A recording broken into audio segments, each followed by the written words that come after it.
हम लोग का टेक्निकल इंचार्ज को।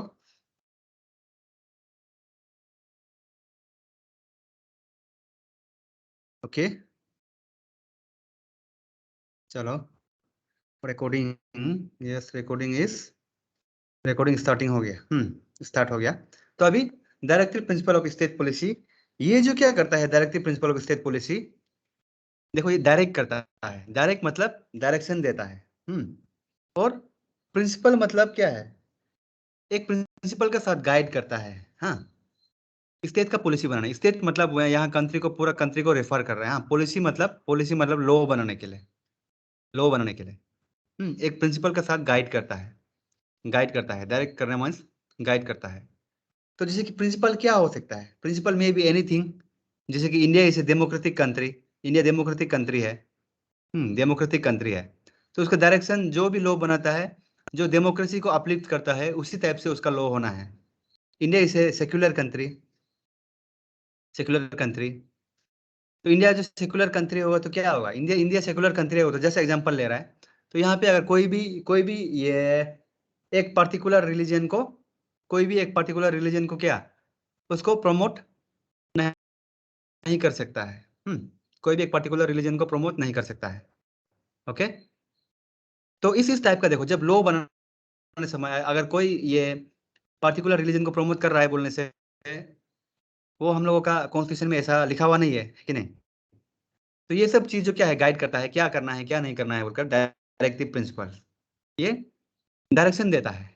ओके, तो हम लोग डायरेक्टिव प्रिंसिपल के बारे में एक लाइन लिख लेगा, एक थोड़ा फॉर्मेलिटी लाइन लिखिए।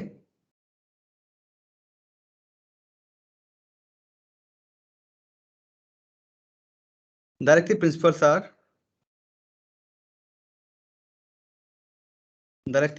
Are broad guiding principles. क्या करता है ये जो गाइड करता है, broad guiding principles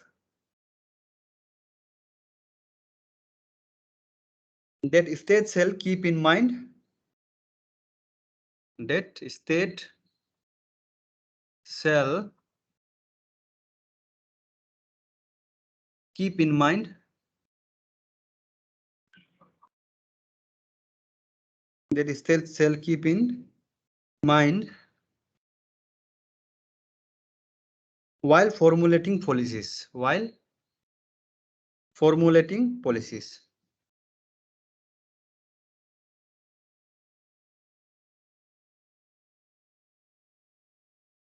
While formulating policies and enacting laws, while formulating policies and enacting laws, जब लॉ बनाने समय, पॉलिसी बनाने समय, ये जो अभी जो हम लोग पढ़ने जा रहे हैं डायरेक्टिव प्रिंसिपल का अंदर में, वो चीज जो गाइड करता है। एक सेकंड होल्ड कीजिए, हाँ, just hold on for a second. Okay,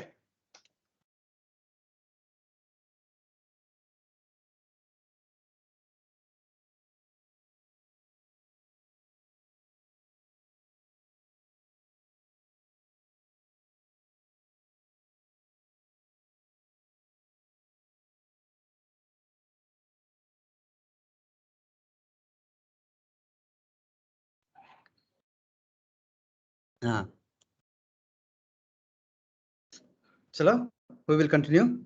and ये जो आर्टिकल 36 से आर्टिकल 51, आर्टिकल 36 टू 51 का अंदर में है। डायरेक्टिव प्रिंसिपल क्या है, आर्टिकल 36 टू 51 का अंदर में है। ओके, तो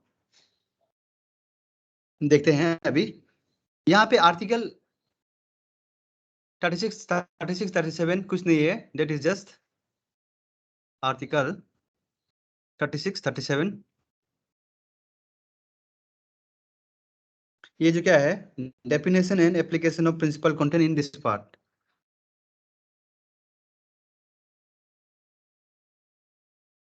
and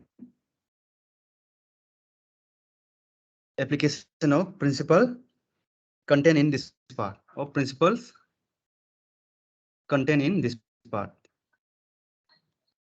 contain in this part.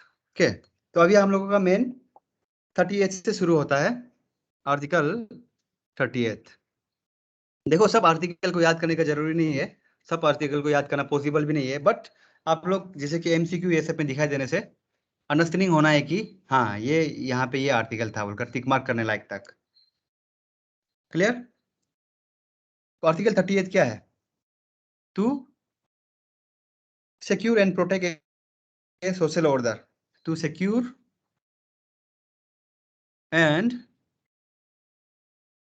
Protect a social order which stands for the welfare of the people. Social order which stands for the welfare of the people. Welfare of the people. तो वो हर चीज को हम लोग protect करना है जो क्या है, जो सोशल ऑर्डर, जो आदमी का वेलफेयर के लिए बनाया गया है। ओके, आर्टिकल 38 में यही लिखा हुआ है। एंड आर्टिकल 40, हम लोग इंपोर्टेंट आर्टिकल को सिर्फ डिस्कस करेगा। आर्टिकल 40 में क्या लिखा हुआ है? To organise village panchayat as unit of self government, to organise village panchayat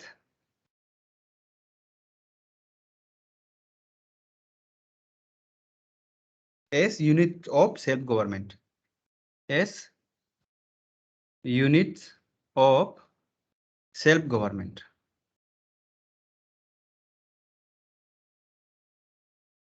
as unit of self government।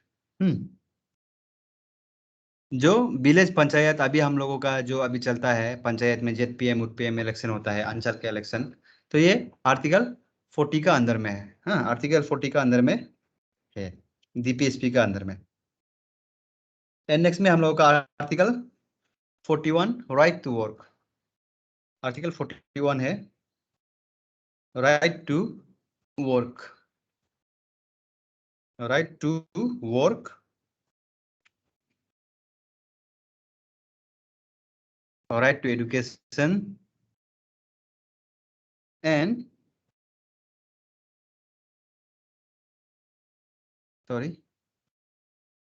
And public assistance, ठीक है। तो ये है हम लोग आर्टिकल 41 का अंदर में। Next article 42,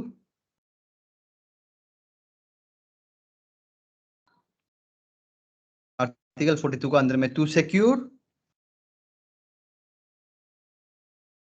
just and humane condition, just मतलब अच्छा बोला, just and humane condition,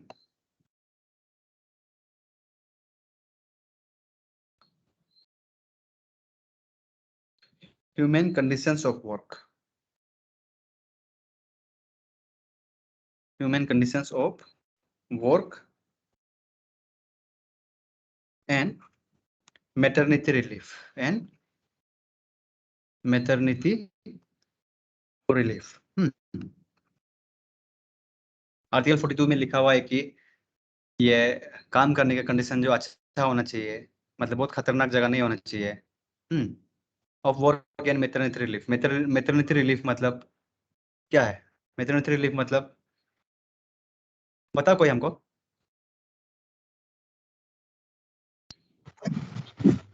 delivery का बाद जो हाँ, डिलीवरी का बाद जो ये होता है ना, छुट्टी, उसको बोलता है मैटरनिटी रिलीफ। तो इसको आप लोग ये कर लीजिए, स्क्रीनशॉट कर लीजिए काइंडली।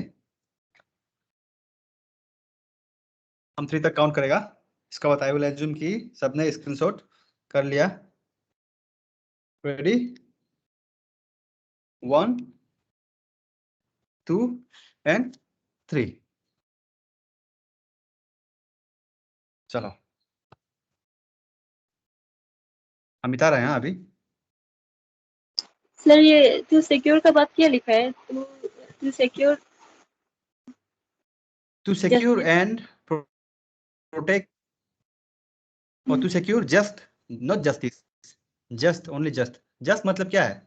जस्ट मतलब just justiciable, just and human conditions of work and maternity relief. Justice नहीं है ये वर्ड, जस्ट है, ओनली जस्ट। ठीक है सर, हो गया sir. And human conditions of work, okay, हो गया ना? हाँ सर।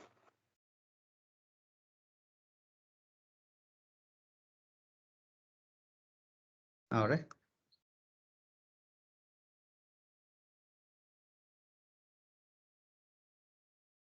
वेट, हाँ, क्यों क्यों नहीं मिल रहा ये? ओके, अभी हम लोगों का आर्टिकल 44, देखो सब आर्टिकल को हम लोग डिस्कस नहीं कर रहे हैं, दुनिया भर का आर्टिकल है, हम लोग इंपोर्टेंट आर्टिकल को सिर्फ डिस्कस कर रहे हैं। आर्टिकल 44 है uniform civil code, uniform civil code for the citizen. देखो यूनिफॉर्म सिविल कोड में क्या होता है कि कुछ लॉ बनाएगा तो वो सबके लिए एक ही लॉ होगा, बराबर लॉ होगा, सबके लिए बराबर लॉ होगा। अभी भी देखो लॉ का आगे में सब इक्वल है, बट व्हाट हैपेंस इज, अभी जैसे कि मैरिज लॉ हो गया, जो सिविल लॉ में बहुत सारे डिफरेंसेस होते हैं। हाँ, मैरिज लॉ हो गया, मैरिज लॉ में हिंदू मैरिज लॉ अलग होता है, मुस्लिम मैरिज लॉ अलग होता है, कंडीशन भी लोग अलग अलग होता है, क्रिश्चियन मैरिज लॉ अलग होता है, ट्राइबल का फिर अलग होता है, कस्टमरी लॉ। तब यूनिफॉर्म सिविल कोड लगाने से क्या होगा, सबके लिए ये आ रहे हैं यूनिफॉर्म, सबके लिए बराबर हो जाएगा। हिंदू, मुस्लिम, सिख, ईसाई, जितना भी ट्राइबल है, सबके लिए क्या होगा, लॉ जो सेम टाइप का लॉ सबके लिए काम करेगा। ओके, यहाँ में अगर 21 ईयर्स चाहिए लड़की को मैरिज करने के लिए, अगर हिंदू में बोलेगा तो मुस्लिम में भी 21 ईयर्स ही अप्लाई होगा, क्रिश्चियन ट्राइबल में भी। अभी में भी जैसे एग्जांपल ले रहा है, अभी में भी डिफरेंट हो सकता है, कहीं में 18 होगा, कहीं में 21 होगा, बट यूनिफॉर्म सिविल कोड लाने से क्या होगा, सब में सेम हो जाएगा। अभी जैसे कि देखो ये डाइवोर्स का, जैसे कि मुस्लिम में 3 बार तलाक बोलने से डाइवोर्स हो जाता है, बोलता है। ये जो मुस्लिम का ये लॉ का, मैरिज लॉ का अंदर में है, अभी रिसेंटली तो वो क्या है, गवर्नमेंट ने बिल पास कर रहा था, लेकिन ये था ओके, लेकिन यूनिफॉर्म सिविल कोड ये लाने से क्या होगा, ये सब हट जाएगा, सबके लिए बराबर हो जाएगा। तो नेक्स्ट में है हम लोगों का article 45, provision of early childhood care and education, provision of early childhood care. Sir, हाँ, मुस्लिम पर्सनल लॉ का बारे में थोड़ा बताइए ना। किसका बारे में? मुस्लिम पर्सनल लॉ बोल के तो कुछ है क्या?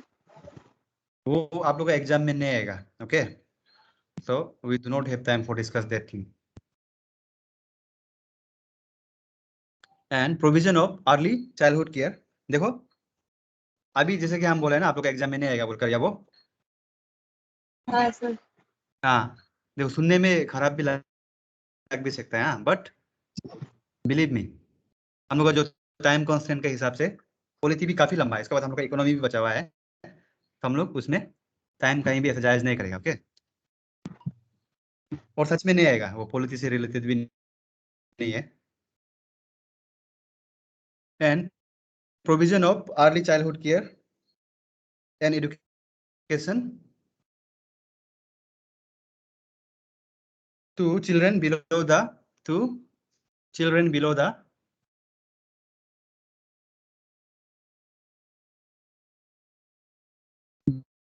the age of 6 years, तो आर्टिकल 45 में क्या लिखा हुआ है, चाइल्डहुड केयर और एजुकेशन देना चाहिए जो 6 ईयर्स से छोटा है, जो 6 ईयर्स से छोटा वाला है ना, एज ऑफ 6 ईयर्स से छोटा है। लेकिन अभी हम लोगों का और एक था कितना से कितना ईयर्स को फ्री एजुकेशन देना है बोलकर, कितना से कितना ईयर्स को था बताओ फंडामेंटल राइट में? 6 to 14 years. Yes 6 to 14 years, 6 to 14 Article years. 21A. और वो कौन सा आर्टिकल में था? Article 21A. Yes very good, it is under article 21A का अंदर में है। तो अभी लेकिन ये आर्टिकल 45 में ये क्या है, एज ऑफ 6 ईयर्स को भी एजुकेशन और ये जो अर्ली चाइल्डहुड केयर देना है बोलकर बोला गया है। बट फंडामेंटल राइट और डीपीएसपी में क्या है, क्या डिफरेंस है? फंडामेंटल राइट को अगर आपका फंडामेंटल राइट को कोई तोड़ दिया बोलने से, ब्रिज किया बोलने से, आप सीधा उसको कोर्ट में केस कर सकते हैं, कोर्ट में केस कर सकते हैं। बट डीपीएसपी को अगर गवर्नमेंट फॉलो नहीं कर रहा है बोलने से तब उसको आप कोर्ट में केस नहीं कर सकते हैं। ओके, यूनिफॉर्म सिविल कोड बनाना है बोलकर बोला है यहाँ पे आर्टिकल 44 में बनाना है uniform civil code for citizen. लेकिन यूनिफॉर्म सिविल कोड हम लोग का इंडिया में अभी तक नहीं बना है कि नहीं? जैसे कि अभी वो मुस्लिम पर्सनल लॉ या वो पूछ रहा था, तो मुस्लिम का अलग होता है personal law, Hindu personal law अलग होता है। तो अगर यूनिफॉर्म सिविल कोड बनाए बोलने से इफेक्ट कहाँ में होगा? वो पर्सनल लॉ में ही होगा। पर्सनल लॉ जैसे कि आपका शादी कैसा करना है, लेकिन एडॉप्शन कैसा करना है, वो सब में ही आपका इफेक्ट होगा। ओके, तो हम लोग जरा डीप नहीं जाएगा, because we are not studying the LLB course here, we are studying for government exam. समझ में आया ना? डीपीएसपी को आप कोर्ट में केस नहीं कर सकता है, डीपीएसपी को फॉलो नहीं करने से, गवर्नमेंट फॉलो नहीं करने से। नेक्स्ट में हम लोगों का आर्टिकल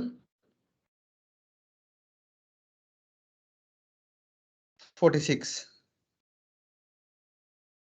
आर्टिकल 46 है to promote the educational, to promote the educational and economic interest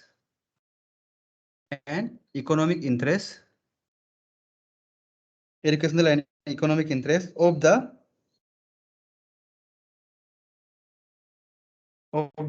weaker section of the people, weaker section of the people,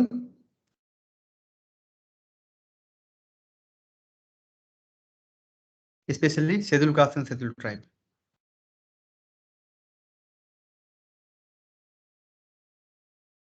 especially SC and ST, scheduled caste and scheduled tribe। यहाँ में वही बोला है कि SC SC या फिर जो other जो एजुकेशनल या इकोनॉमिक वीकर सेक्शन से है, जो लोग गरीब है या फिर पिछड़े हुए जात से है, उनको क्या है, इकोनॉमिक और एजुकेशनल इंटरेस्ट उनको क्या करना है, प्रमोट करना है। जैसे कि हम लोग का रिजर्वेशन सिस्टम है, ST के लिए रिजर्वेशन होता है हर एजुकेशनल इंस्टीट्यूट में, हर गवर्नमेंट जॉब में। क्यों है? Because we are in weaker section, हम लोग जनरल के साथ अभी तक कॉम्पीट नहीं कर पाता है, इसीलिए हम लोगों का अभी तक ये है। ओके, नेक्स्ट में है आर्टिकल 47, आर्टिकल 47 में है हम लोगों का इम्प्रूवमेंट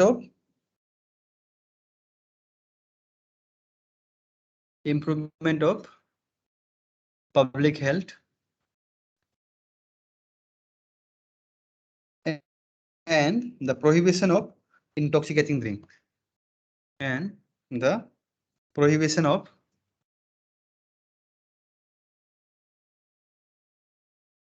intoxicating drinks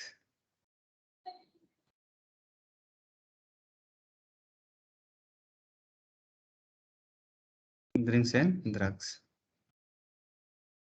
वही है, ये भी DPSP में ये बोला गया है कि जो नशा का चीज है, दारू ड्रग्स, ये सबको बंद करना है बोलकर।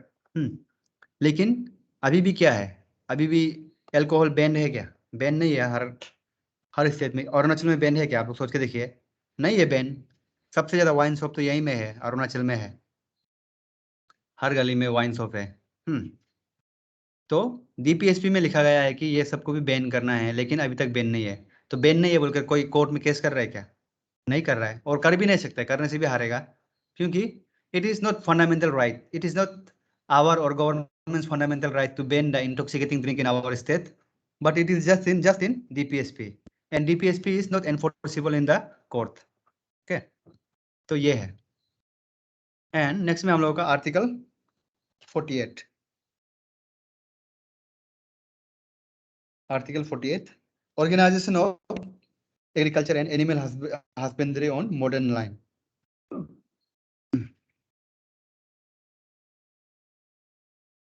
Organisation of agriculture and animal husbandry on modern line, and animal husbandry on modern line।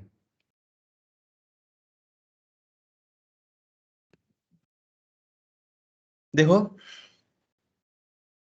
Agriculture भी मॉडर्न तरीका से करना है और एनिमल हस्बेंड्री भी मॉडर्न तरीका से करना है बोलकर बोला है। यहाँ पे आर्टिकल 48 का अंदर में यहाँ पे कुछ लिखा गया है। आप लोग मोदी सरकार को आप लोग प्यार करते ना हेट करता है, बताइए कौन कौन प्यार करता है? हाथ ऊपर करके देखिए, हैंड रेज करके देखिए।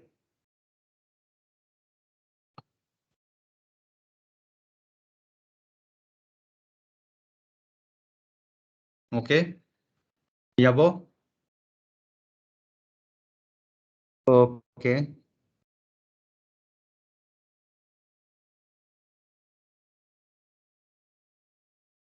और बाकी सब हेट करता है मोदी सरकार को। नॉट नेसेसरली है ना। तो देखिए यहाँ पे गोरक्षक बोल के सुना है आप लोग? गोरक्षक बोलकर। जी सर। हाँ, तो गोरक्षक जो है, ये आर्टिकल 48 का भी बहुत बड़ा रोल है गोरक्षक ये सब बनने में, क्योंकि आर्टिकल 48 में हम लोग यहाँ पे सिर्फ लिखा गया है कि organisation of agriculture and animal husbandry on the modern line, but if we go in deeper line of this, यहाँ पे कहीं पे लिखा हुआ है समवेयर डीप इनसाइड, काओ या बोवाइन एनिमल्स को प्रोटेक्ट करना है बोलकर। हाँ, प्रोटेक्ट करना है बोलकर ये जो लिखा हुआ है, ये आर्टिकल 48 का अंदर में डीपीएसपी में। तो ये जो काओ का प्रोटेक्शन ये सब जो क्या है, एक्चुअली हमारा कॉन्स्टिट्यूशन में ही लिखा गया है। तो लीगली बोलने से क्या होगा, वो मोदी सरकार को लीगली बोलने से वो राइट ही कर रहा है, but not in the interest of the public of the whole India. हाँ, समझ में आया ना? ये कहीं आर्टिकल 48 का अंदर में लिखा गया है। एंड नेक्स्ट में है article 49, to protect all monuments of historic interest and national importance. To protect all monuments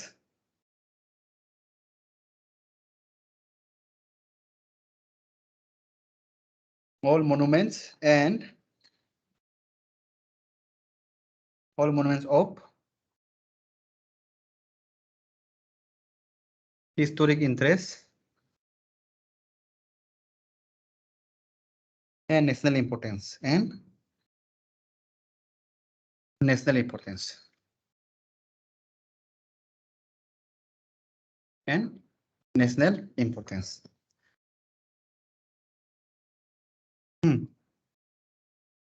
article 49 में वही है, हिस्टोरिक मोन्यूमेंट्स क्या है? हिस्टोरिक मोन्यूमेंट वो सब कैसा कैसा कैसा कैसा वाला चीज होगा बोल के देखो। जैसे एक एग्जांपल बताओ।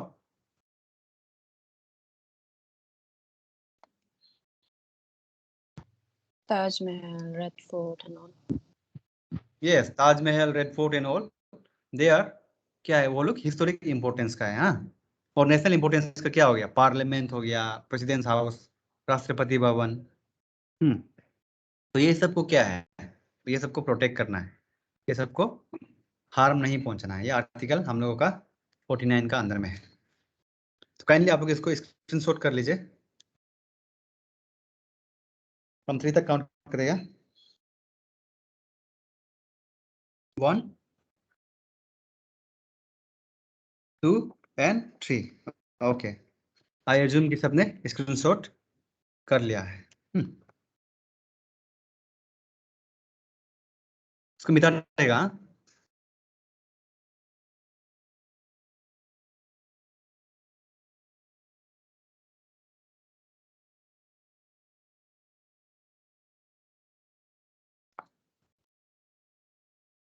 चलो अभी ये हम लोगों का article 50।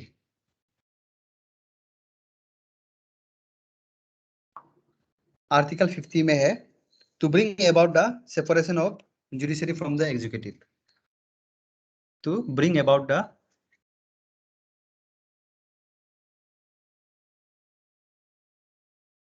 separation of judiciary from executive।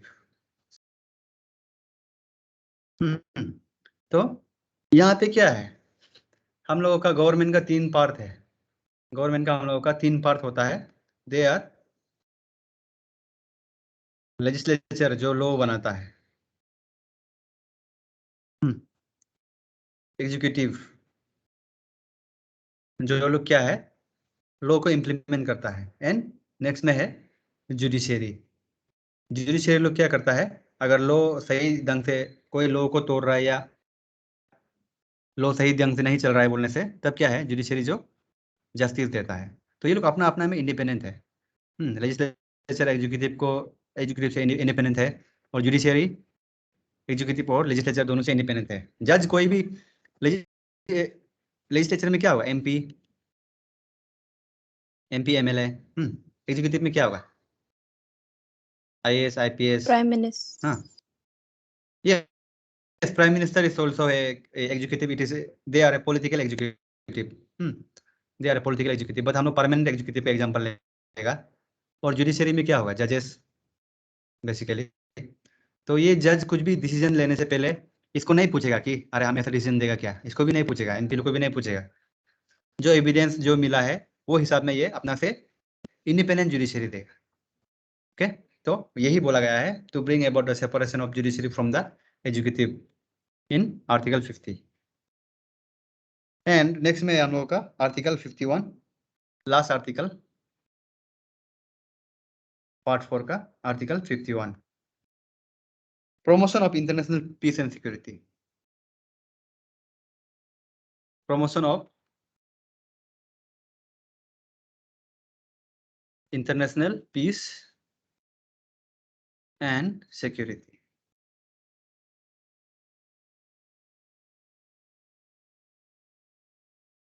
तो वही है यहाँ पे, मतलब दूसरा इंटरनेशनल दूसरा कंट्री लोग से रिलेशन अच्छा बना के रखना है। Promotion of international peace and security का मतलब रिलेशन अच्छा से बना के रखना है दूसरा कंट्री लोग से, और टेररिज्म को बढ़ावा नहीं देना है, बस यही है। तो directive principle of state policy में हम लोगों का इतना ही है डीपीएसपी में। ओके, तो डीपीएसपी में कुछ क्वेश्चन होने से पूछिए।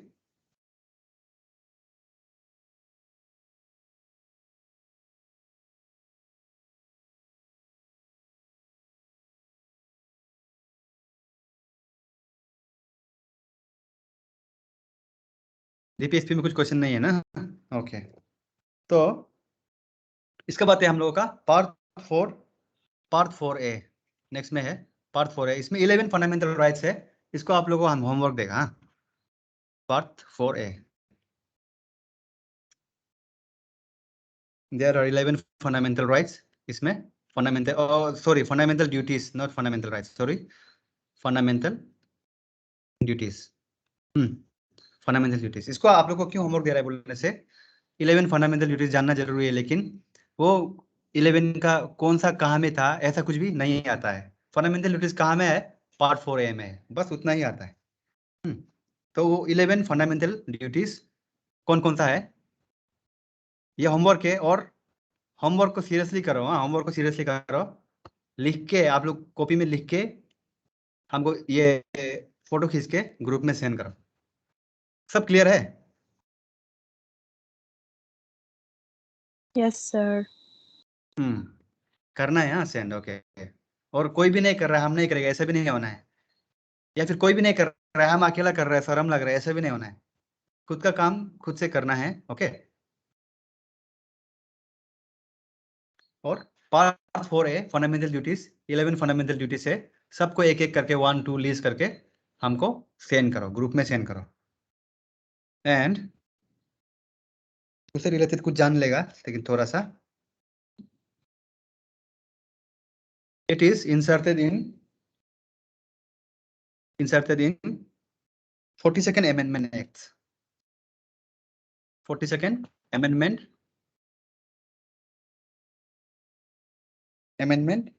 Act in 1976. ये पूछ सकता है in 1976. ओके, और ये फंडामेंटल ड्यूटीज कहाँ से लिया था? आयरलैंड। जवाहरलाल नेहरू का ऑब्जेक्टिव। कौन सा कंट्री से लिया था? Objective one more try. America, USA. USA sir. USSR. USSR, हाँ। Yes, it is USSR. हाँ, तो रसिया ना, अभी अभी का जमाना में उसको रसिया बोलता है. It was recommended by Soren Singh committee. इसको भी याद रखो, सोरेन सिंह कमिटी.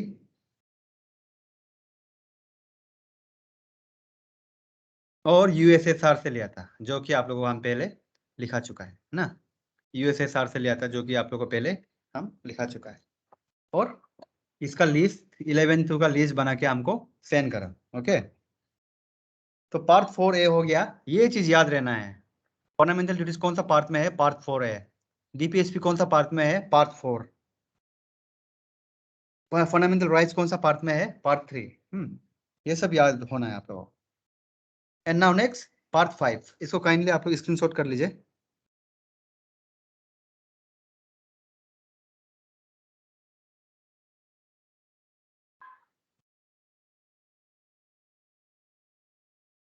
चलो 1, 2 एंड 3.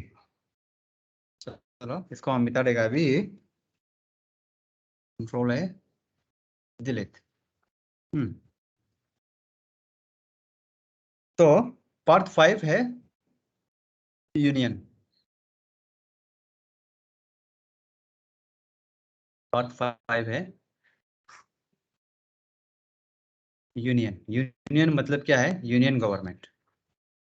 हाँ, यूनियन मतलब सेंट्रल गवर्नमेंट. हाँ, सेंट्रल गवर्नमेंट. आर्टिकल 52 से लेकर आर्टिकल 151 तक है. आर्टिकल 52 से लेकर 151 तक है. यूनियन गवर्नमेंट मतलब सेंट्रल गवर्नमेंट.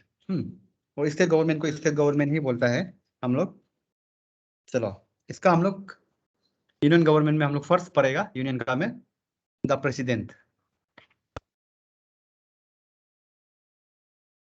प्रेसिडेंट के बारे में पढ़ेगा. The president. प्रेसिडेंट को क्या क्या बोलता है? It is the first citizen of India. यहाँ पे लिखिए executive head of the state and the first citizen of India. First citizen of India. First citizen of India. Executive head इसलिए बोलता है कि प्रेसिडेंट को, बिकॉज एवरी जो भी लॉ बनता है, जो भी काम करता है, जो भी एग्जीक्यूशन करता है, it is taken in the name of the president. इसीलिए इसको एग्जीक्यूटिव हेड बोलकर बोलता है. ओके, नेक्स्ट में है क्वालिफिकेशन. प्रेसिडेंट बनने के लिए क्या क्या क्वालिफिकेशन चाहिए?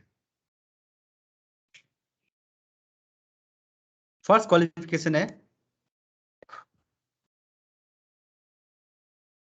he must be citizen of India. he कुछ नहीं लिखिएगा. must be citizen of India. India का सिटीजन होना चाहिए. Citizen of India. must be citizen of India. और सेकंड में है होना है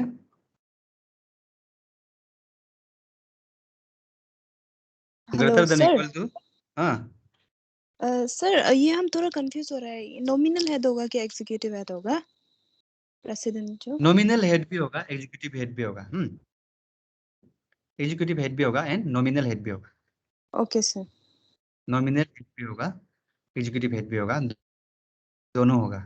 नॉमिनल हेड मतलब इसीलिए बोलता है, मतलब country is running in the name of the president on the paper, nominal head मतलब, but it is actually run by prime minister। सब काम तो प्राइम मिनिस्टर ही करता है ना हम लोगों का, है कि नहीं?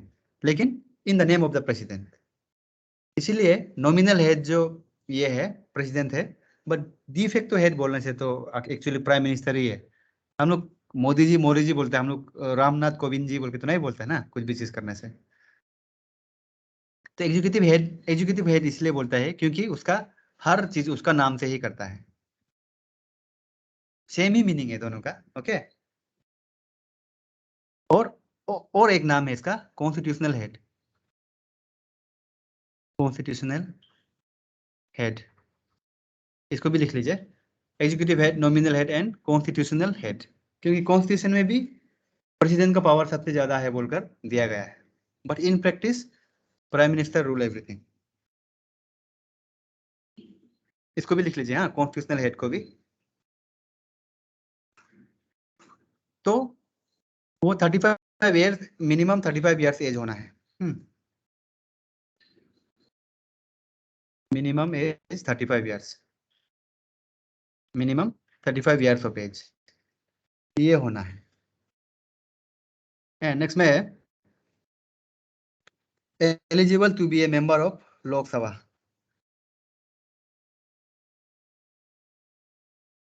Eligible to be a member of Lok Sabha, member of Lok Sabha. Lok Sabha Rajya Sabha क्या है हम लोग आगे जानेगा, हाँ, लोकसभा। एंड नेक्स्ट में, सॉरी, नंबर 4,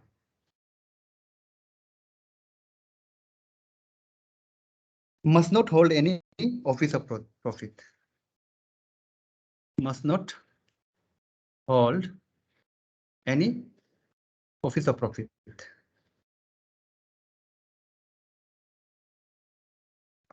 मतलब इंडिया का सिटीजन होना है, एज उसका मिनिमम 35 ईयर्स होना है, लोकसभा के लिए एलिजिबल होना है, ओके।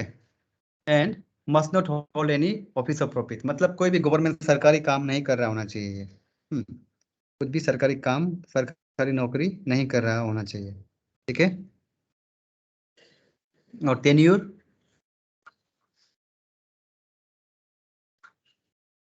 प्रेसिडेंट का टेन्यूर है 5 ईयर्स, 5 ईयर्स का टेन्यूर है, ओके, उनका।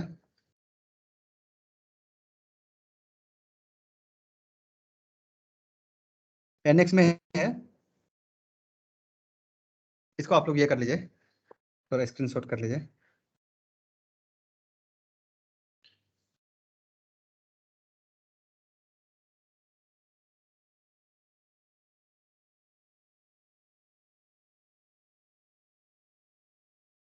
हो गया, 1 2 एंड 3, इसको थोड़ा मिटा देगा।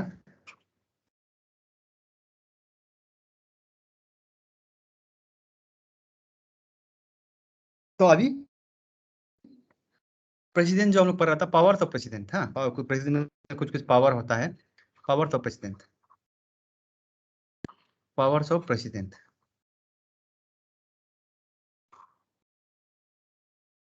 Powers of president. तो प्रेसिडेंट का क्या क्या पावर होता है? देखो, वो जो एग्जीक्यूटिव हेड भी है, कॉन्स्टिट्यूशनल हेड भी है, वो भी बोला था ना। और एक होता है, उसमें उसमें ही ऐड कर दीजिए, जहाँ पे लिखा था फॉर्मल हेड भी है वो, फॉर्मल हेड, हाँ, formal head, nominal head, executive head,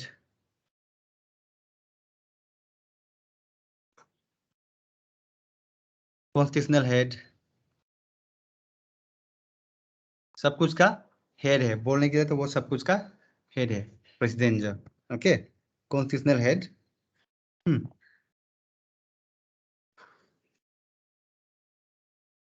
and next में है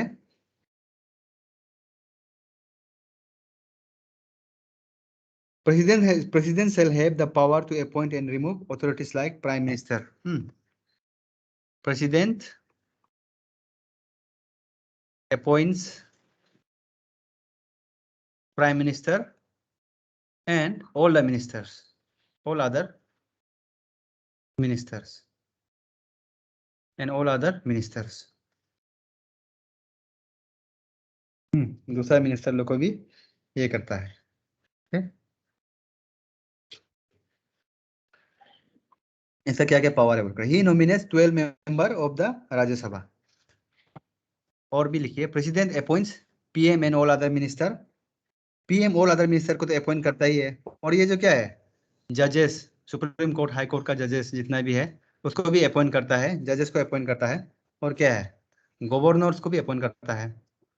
जितना भी गवर्नर्स है अलग अलग स्टेट में या फिर यूनियन टेरिटोरी में जितना गवर्नर है उसको भी वो करता है, अपॉइंट करता है. Chief of army,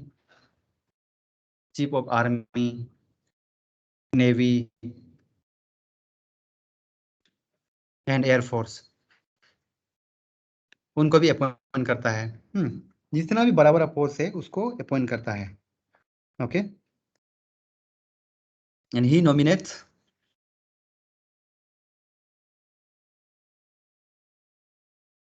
12 member of Rajya Sabha. 12 members of Rajya Sabha.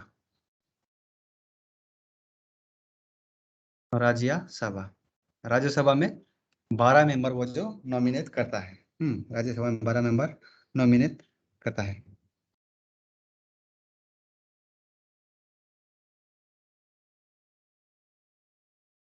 He has power to declare war and peace.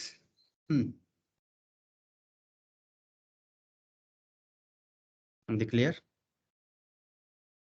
war and peace. बोलने को तो प्रेसिडेंट कुछ भी कर सकता है, वार भी करा सकता है, पीस भी करा सकता है, लेकिन पार्लियामेंट का अप्रूवल होना पड़ता है. एंड नेक्स्ट में under article 72 president has power to grant pardon. President has power to grant pardon to a death sentence.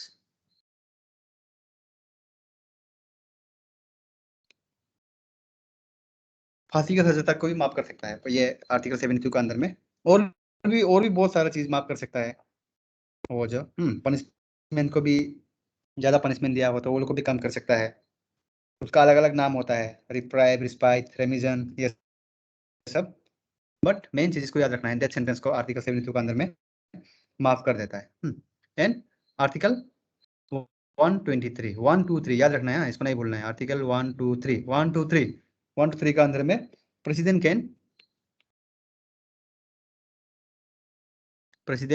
Can formulate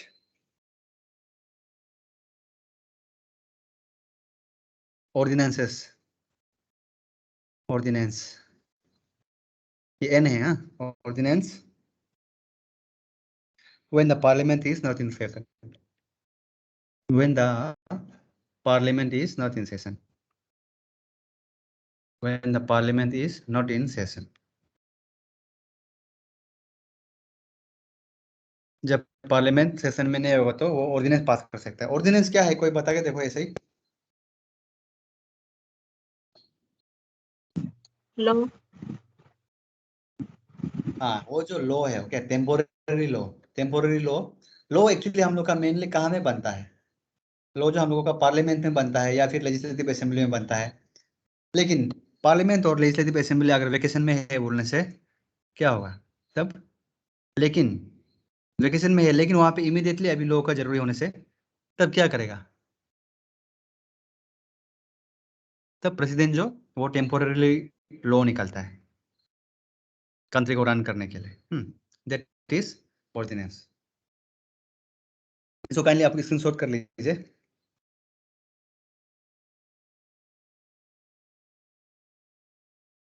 sir हम्म ये पर्डन टू ए क्या है ना सर? आर्टिकल 72 का। Pardon to a death sentence. Death sentence. DEATH. Death sentence. Thank you sir. हाँ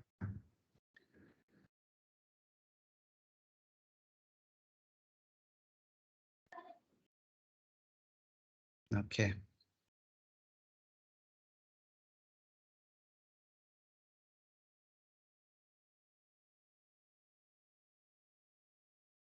just wait a second.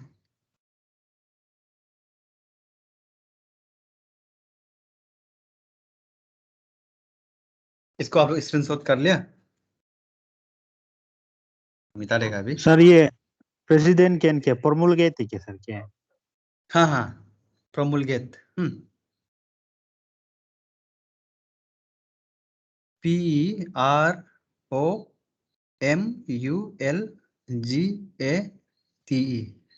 ऐसा capital में लिखने से हैंडराइटिंग थोड़ा ठीक होता है, लेकिन ऐसा लिखने से बहुत स्लो हो जाएगा ना, इसलिए हम ऐसा नहीं लिख पाता है। लेकिन कहीं में समझ में नहीं आने से पूछो, हाँ, हम ऐसा लिख देगा। ओके, बेझिझक पूछिए। हाँ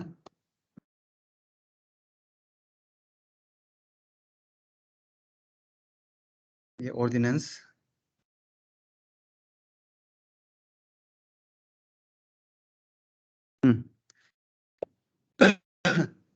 चलो हो गया ना?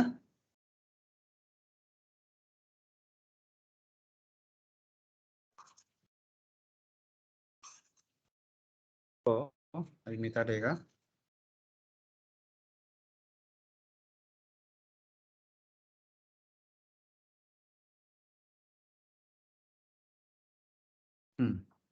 अभी नेक्स्ट में हम लोग इमरजेंसी पावर्स इमरजेंसी पावर्स पड़ेगा।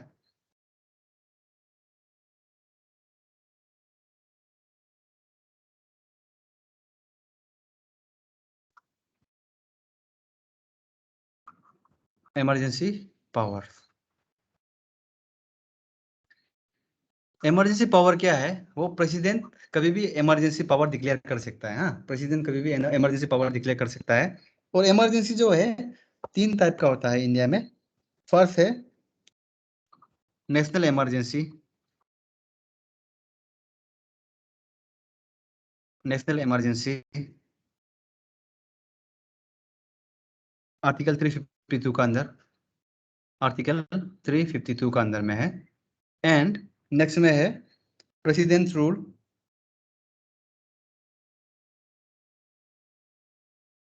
प्रेसिडेंट रूल, इसको स्टेट इमरजेंसी भी बोलता है। स्टेट इमरजेंसी भी बोलता है। तब ये आर्टिकल 356 का अंदर में है, आर्टिकल 356 का अंदर में है। एंड नेक्स्ट में है फाइनेंशियल इमरजेंसी, फाइनेंशियल इमरजेंसी, ये जो आर्टिकल 360 का अंदर में है। तो ये 352 प्लस 4 56 प्लस 4 60, इसको ऐसा याद रखते हैं। तो नेशनल इमरजेंसी तब डिक्लेयर करता है जब क्या होता है, जब वार होता है, वार या फिर आर्म रिबेलियन होता है, आर्म्ड रिबेलियन, वार होता है या फिर आर्म रिबेलियन होता है, तब क्या है नेशनल इमरजेंसी डिक्लेयर करता है। आर्म रिबेलियन मतलब हथियार उथियार लेके पब्लिक लोग निकल गया रेबेल करने के लिए, तब। हाँ, और प्रेसिडेंट रूल क्या है? When constitution missionary is failed, when constitution missionary is failed, constitution missionary is failed. यहाँ पे क्या होता है कि जैसे कि हम लोग का लेजिस्लेटिव असेंबली है, जहाँ पे एमएलए लोग बैठता है, वो जगह का नाम क्या है? Legislative assembly. अगर लेजिस्लेटिव असेंबली फंक्शन नहीं कर पा रहा है तो बाय एनी रीजन, तब क्या होगा? गवर्नर जो बोलेगा यहाँ पे लेजिस्लेटिव असेंबली जो लॉ नहीं बना पा रहा है, आप प्रेसिडेंट रूल लगा दीजिए बोलकर, तब सीधा प्रेसिडेंट रूल लगता है। 2015-16 में भी प्रेसिडेंट रूल लगा हुआ था ना अरुणाचल में भी, जब नवम तुकी एंड कालिको फुल दोनों का खींचातानी हो रहा था। याद है आप लोगों को? हाँ सर याद है। हाँ, तब वो जो क्या हो गया था उस समय भी हम लोगों का लेजिस्लेटिव असेंबली फेल हो गया था ना, ताला उला मार के एक अलग पार्टी ने आने नहीं देके, तो ये सब होके गवर्नर का सर भी झगड़ा हो गया था, तो ऐसा होकर सीधा प्रेसिडेंट रूल लगा दिया था। तो नेक्स्ट में है फाइनेंशियल इमरजेंसी। तो फाइनेंशियल इमरजेंसी जब तब आता है जब क्या है, पैसा का कमी हो जाता है कंट्री में। हाँ, पैसा का कमी हो जाता है कंट्री में, लेकिन अभी तक इंडिया में ऐसा फाइनेंशियल इमरजेंसी कभी नहीं आया है। इंडिया में कभी नहीं आया है। इंडिया का पास पैसा है होने में, पॉपुलेशन ज़्यादा की वजह से सबको ज़्यादा नहीं दे पाता है, बस पैसा तो बहुत है इंडिया के पास। ओके, तो ये 3 इमरजेंसी है, इसको सीधा याद कर लेना है। आर्टिकल 352, 356, 360 वेरी वेरी इंपॉर्टेंट, ये तीनों ही बहुत इंपॉर्टेंट है, इंपॉर्टेंट। इसको भी याद कर लेना है।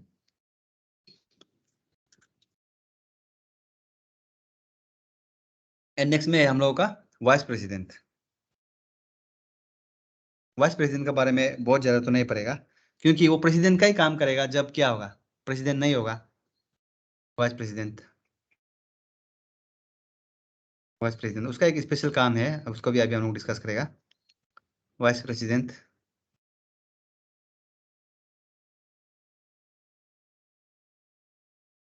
आर्टिकल 63।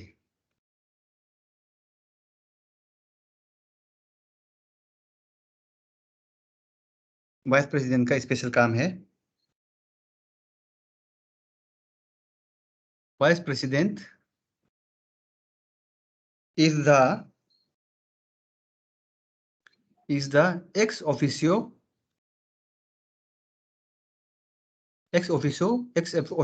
chairman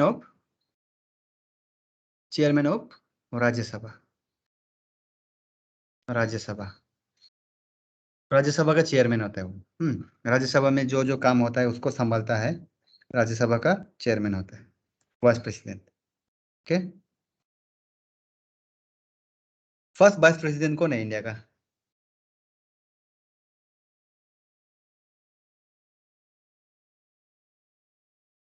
बताइए। Doctor Sarvepalli Radhakrishna sir. Yes, तो उसका बर्थडे कब है? 5 सितंबर। Yes, teacher day. हाँ, डॉक्टर सर्वपल्ली राधाकृष्णन को उसका बर्थडे में हम लोग टीचर्स डे भी मनाता है ना। चलो, और फर्स्ट प्रेसिडेंट कौन है इंडिया का?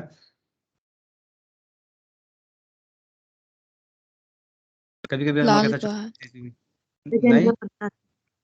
यस, डॉक्टर राजेंद्र प्रसाद ना। राजेंद्र ओ Yes. ये सबको हम सीधा एज्यूम करते हैं कि आप लोगों को मालूम है। हाँ, ये फर्स्ट, ये सबको थोड़ा देखना है। फर्स्ट, बिगेस्ट, लार्जेस्ट, स्मॉलेस्ट, ये सब नहीं होता है क्या? अगर कोई जीके बुक होने से उसका सबसे लास्ट वाला पेजेस लुक में ये सब दिया होता है। तो इसको देखो, इसको यहाँ पे अभी फर्स्ट प्राइम मिनिस्टर कौन है, फर्स्ट प्रेसिडेंट क्या है, कौन है, उसको तो हम लोग पढ़ा के बैठने से नहीं होगा ना, है कि नहीं?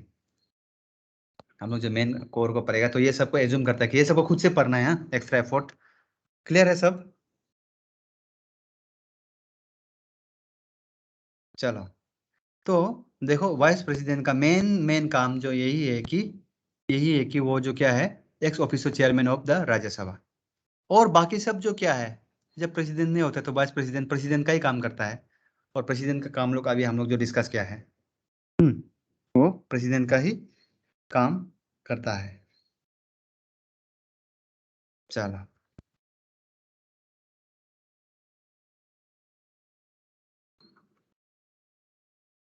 इसको आप लोग स्क्रीनशॉट कर लीजिए।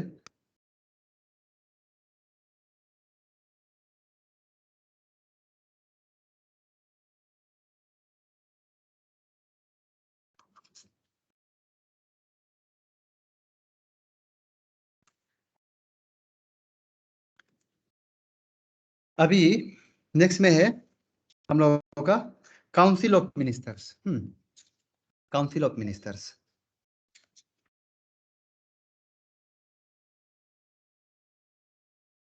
Council of ministers.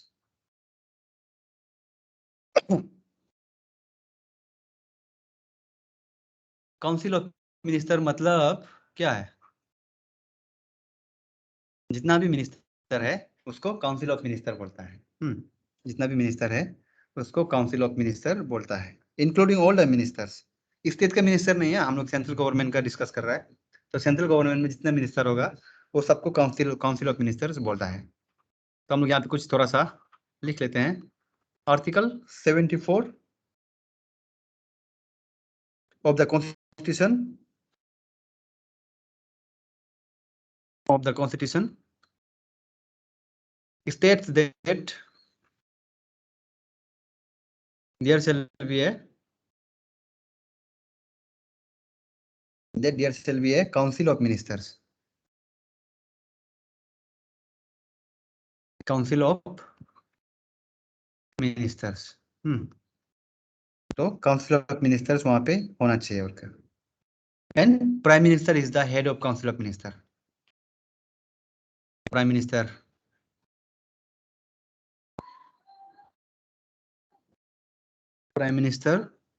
is the head of council of ministers.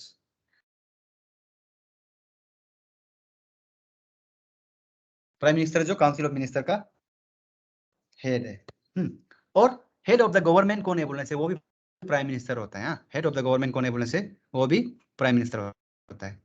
Head of the executive जो वो है प्रेसिडेंट है। फॉर्मल एग्जीक्यूटिव भी प्रेसिडेंट है, जितना भी नॉमिनल वो सब भी हेड जो प्रेसिडेंट है। But head of the government जब बोलता है तब प्राइम मिनिस्टर होता है। And head of the council of minister is also है प्राइम मिनिस्टर, अपना मोदी जी। एंड नेक्स्ट में it is compose of all union minister. देखो बोला था काउंसिल ऑफ मिनिस्टर क्या है, it is compose of all union minister.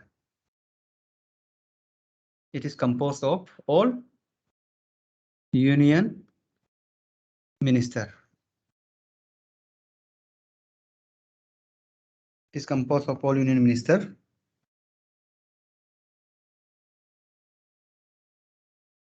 Prime minister सीधा PM लिख देगा। Prime minister, cabinet minister. बहुत लोग कंफ्यूज होता है कैबिनेट मिनिस्टर और काउंसिल ऑफ मिनिस्टर में क्या डिफरेंस है बोलकर। Cabinet minister, minister of state, deputy ministers,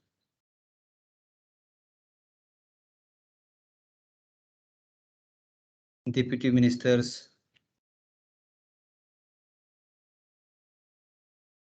deputy ministers.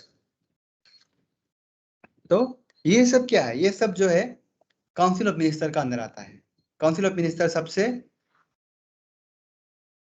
सबसे बड़ा है, not in the rank, not in the rank. मतलब काउंसिल ऑफ मिनिस्टर का अंदर सब कुछ आता है। लेकिन रैंक में तो सबसे बड़ा कौन है, प्राइम मिनिस्टर है रैंक में बोलने से। और उसके बाद कैबिनेट मिनिस्टर होता है।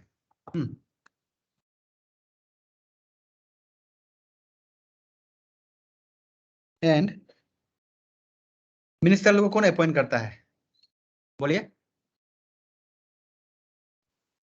प्रेसिडेंट। Yes, very good. कौन बोला है? प्रेसिडेंट अपॉइंट करता है। हम थोड़ा पहले ही बताया, प्रेसिडेंट अपॉइंट करता है। इवन प्राइम मिनिस्टर को भी प्रेसिडेंट अपॉइंट करता है। And all the other minister को भी प्रेसिडेंट अपॉइंट करता है। President appoint all the minister, appoints all the ministers. And next में है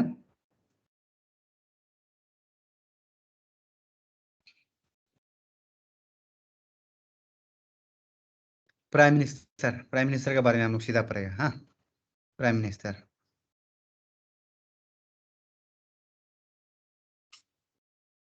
prime minister, prime minister is the head of the government. जो हम लोग बोला था, PM is the head of the government, head of the government. अपना मोदी जी क्या है, वो भाजपा सरकार का हेड है।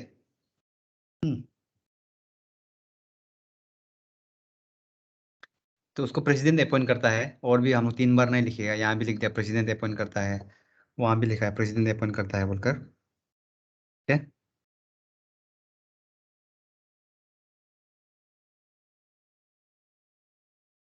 नेक्स्ट में लिखिए article 78 stipulate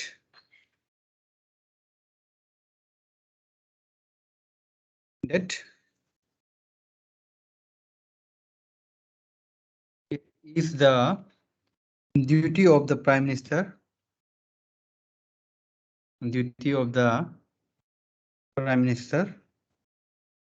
to communicate to the President all the decision taken by Cabinet, to communicate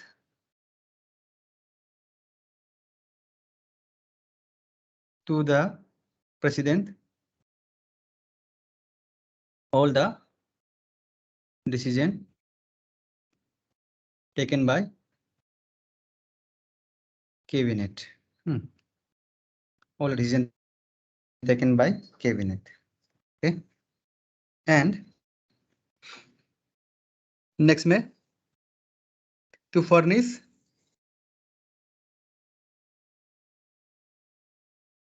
इसका इतना हो जाएगा। जितना भी कैबिनेट डिसीजन लेता है प्राइम मिनिस्टर का काम है कि वो जो बताना प्रेसिडेंट को बताना। और वो जो गवर्नमेंट का हेड है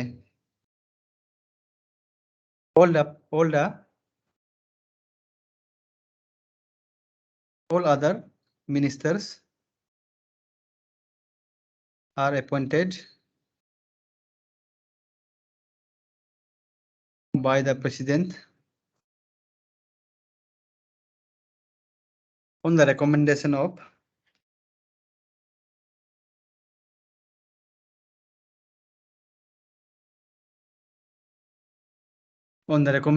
what?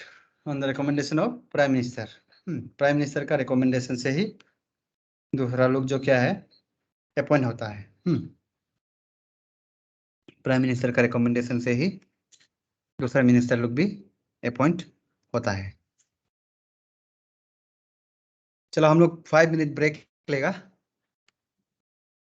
आप लोग मीटिंग को छोड़ के नहीं जाना है, जस्ट 5 मिनट ब्रेक लीजिए, पानी वानी पीजिए, कुछ भी कीजिए। अभी हम लोग का कितना हो गया? 7:07 हुआ है। 7:12 में हम लोग मिलेगा। या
चलो सबको वेलकम बैक।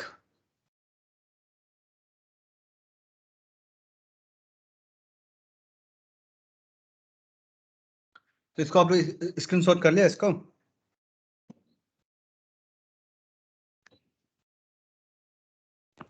हाँ सर कर लिया। ओके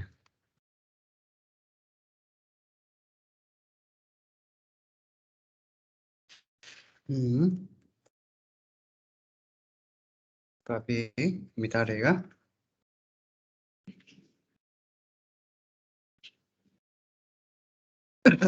एंड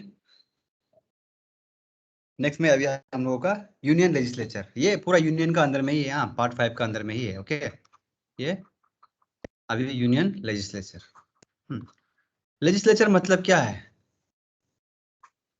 लेजिस्लेचर मतलब जहाँ पे लॉ बनाता है, जहाँ पे लॉ बनाता है यूनियन लेजिस्लेचर। और लॉ कहाँ में बनाता है हम लोगों का? कहाँ में बनाता है इंडिया का लॉ? कोई बोल के देखिए। Guess. Parliament. Yes very good, parliament में बनाता है। ओके पार्लियामेंट में बनाता है। और पार्लियामेंट में दो टाइप का वो है लेजिस्लेचर है, दो टाइप का हाउसेस है। और दे आर, कौन कौन सा हाउसेस है बोल के देखिए। Lok Sabha and Rajya Sabha. Very good, Lok Sabha and Rajya Sabha. और राज्यसभा, लोकसभा और राज्यसभा होता है। तो अभी लोकसभा का क्या क्या क्राइटेरिया है, राज्यसभा का क्या क्या क्राइटेरिया है, हम लोग को थोड़ा सा जान लेगा। हाँ ये दोनों का facts and features. First Lok Sabha, Lok Sabha को क्या बोलता है? लोअर हाउस भी बोलता है, लोअर हाउस भी बोलता है। और इसको क्या है? House of people. लोकसभा का ये दो तीन नाम है, Lok Sabha, lower house, house of people. Okay और राज्यसभा का ऑब्वियसली लोअर हाउस है तो अपर हाउस भी होगा ना, अपर हाउस। एंड और एक नाम है इसका, that is council of states, council of states. ये और दोनों नाम है राज्यसभा और लोकसभा का। फर्स्ट सिटिंग, लोकसभा का फर्स्ट सिटिंग हुआ था 1952 में। 13 में फर्स्ट सिटिंग हुआ था, 13 में 1952 में। ओके 1952 में 13 मई में हुआ था।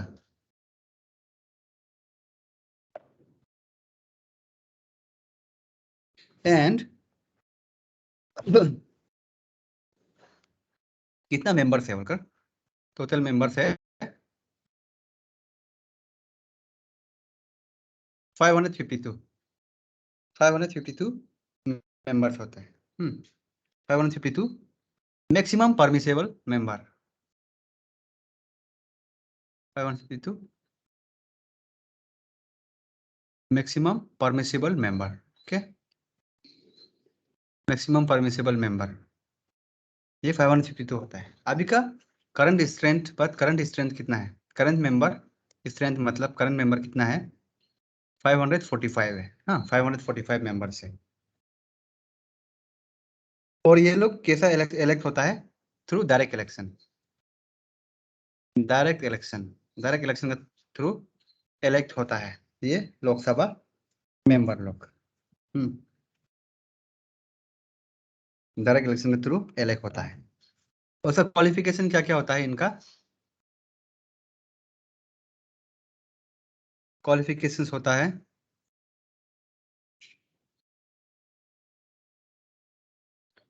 Citizen of India, obviously first में सिटीजन ऑफ इंडिया, नेक्स्ट में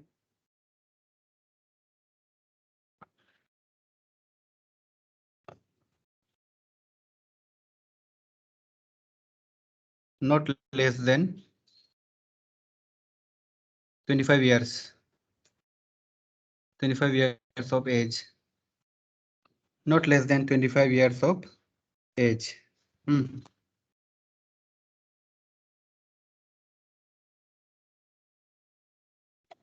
ये दो इसका मेन एंड मेन क्वालिफिकेशन है। ओके, मेन क्वालिफिकेशन है। अभी हम लोग राज्यसभा में जाते हैं। राज्यसभा फर्स्ट सीटिंग होता है इसका, राज्यसभा का फर्स्ट सीटिंग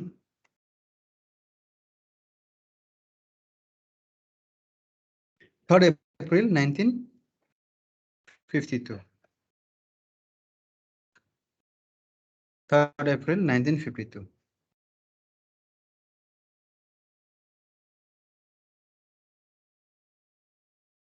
अप्रैल 1952 में हुआ था। और मेंबर है maximum permissible member, maximum permissible member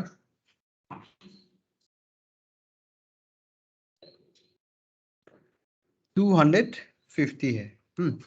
but current strength है, करंट मेंबर कितना है बोलने से 245।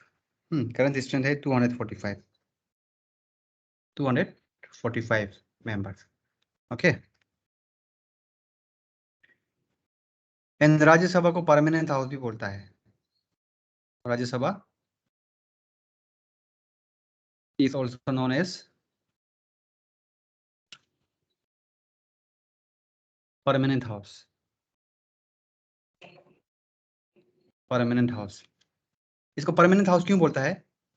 क्योंकि लोकसभा में ऐसा होता है कि वो डायरेक्ट इलेक्शन होके आता है, तो वहां सरकार गिरने से पूरा गवर्नमेंट गिर जाता है। लेकिन राज्यसभा जो इनडायरेक्ट इलेक्शन होके आता है, तो उनका टेन्योर जो कभी भी वो डिजोल्व नहीं होता है। जस्ट एवरी 6 ईयर्स में उसका सम मेंबर जो 1/3 ऑफ द मेंबर जो क्या है रिटायर होते रहते हैं अपना टेन्योर का 6 ईयर्स में। In every second year the 1/3 of the member get retired.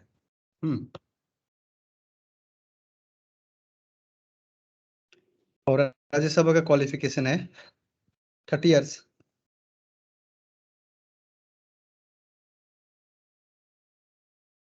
Sorry,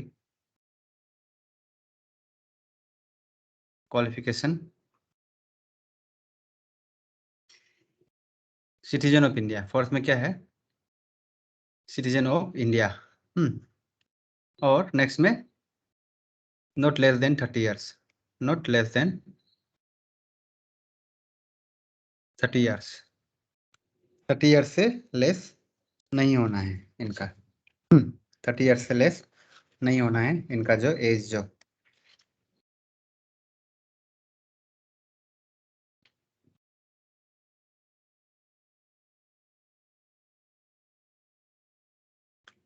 इसको आप लोग काइंडली स्क्रीनशॉट कर लीजिए।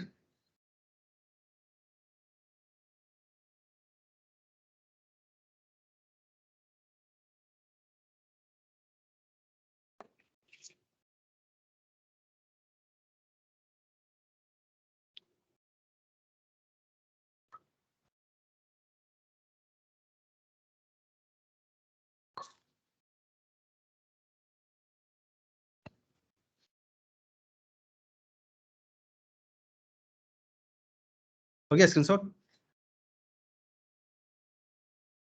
चलो जी सर, हो गया।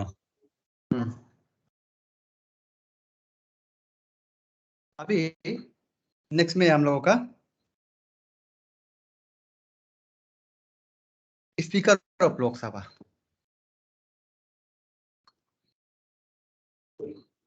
Speaker of Lok Sabha, speaker of Lok Sabha जो क्या है लोकसभा का हेड होता है।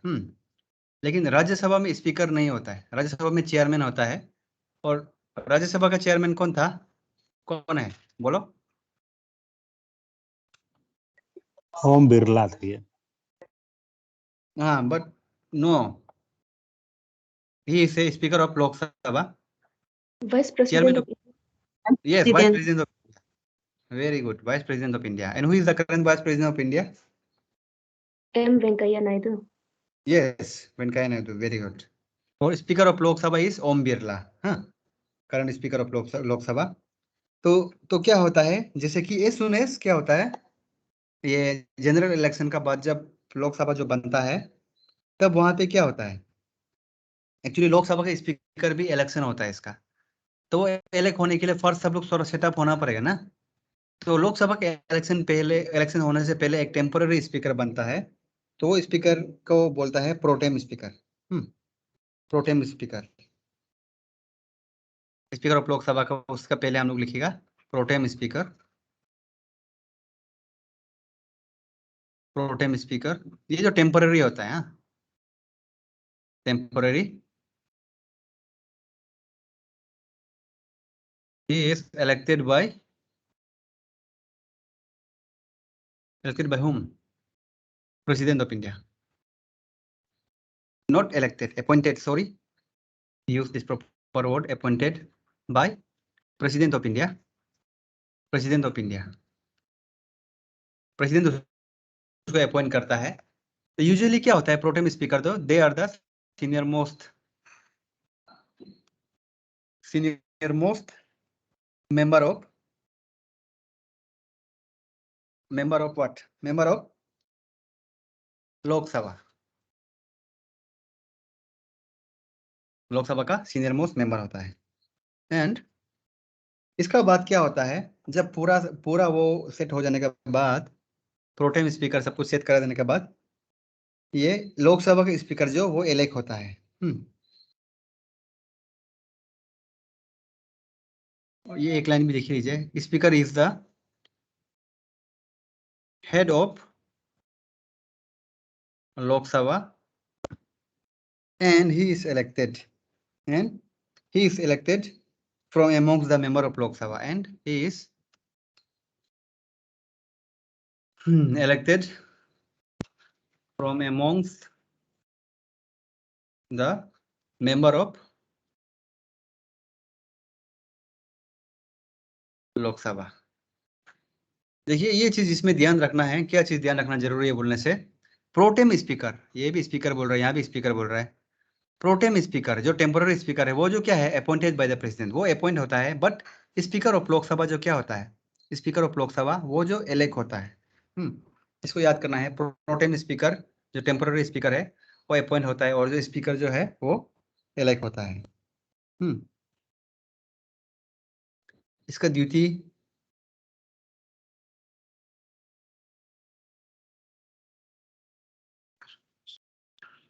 his duty is to conduct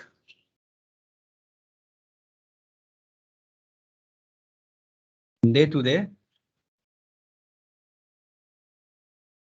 business of Lok Sabha, business in the house, ऐसा लिख दीजिए, business in the house, day-to-day business in the house।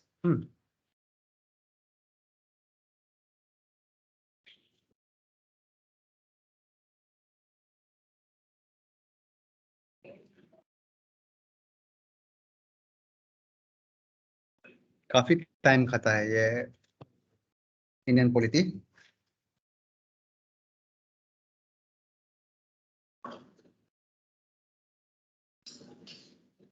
तो ये था हम लोगों का स्पीकर का, ये था हम लोगों का स्पीकर का।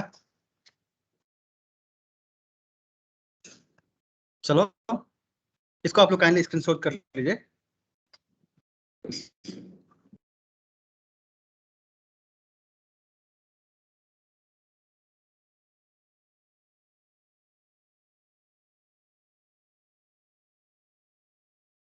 अब यहाँ में कुछ क्वेश्चन है बोलने से आप लोग पूछ सकते हैं।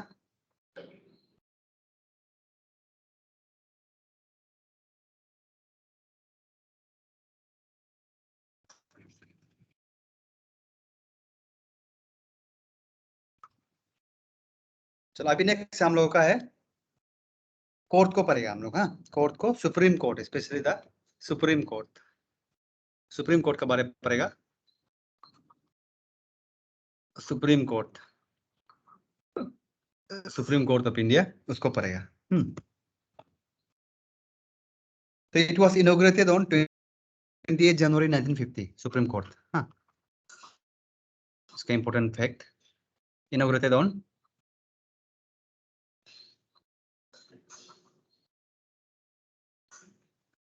28 जनवरी 1950, 20 जनवरी 1950 में ये जो इनॉग्रेट हुआ था। तो देखिए, जब भी हम लोग क्या करता है, कोर्ट सिस्टम के बारे में पता है। कोर्ट सिस्टम के बारे में हम लोग जब भी पढ़ता है तो मेनली जजेस का कंसर्न, हम लोग जजेस के बारे में ही पढ़ रहा होता है। एडवोकेट के बारे में इतना नहीं पढ़ रहा होता है, जजेस के बारे में पढ़ रहा होता है। तो अभी हम लोग यहाँ के जजेस के बारे में ही जानेगा। Tenure and qualification of the जजेस। Tenure and qualification of the जजेस। क्वालिफिकेशन ऑफ जजेस, सुप्रीम कोर्ट का जज लोग का। हाँ, सुप्रीम कोर्ट का जजेस का। तो जजेस of the supreme court are appointed by, कौन अपॉइंट करता है? President. Yes, very good. Appointed by president. Judges are appointed by president. Okay. And they are retired.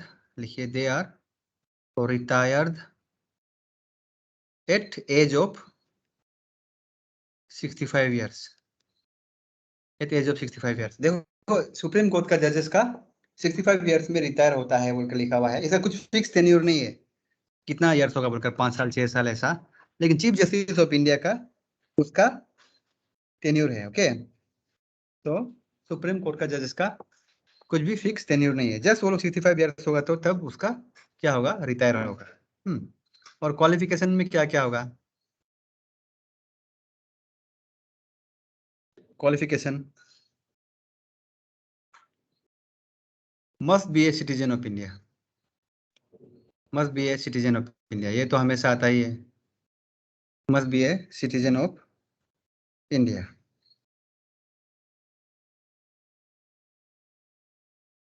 And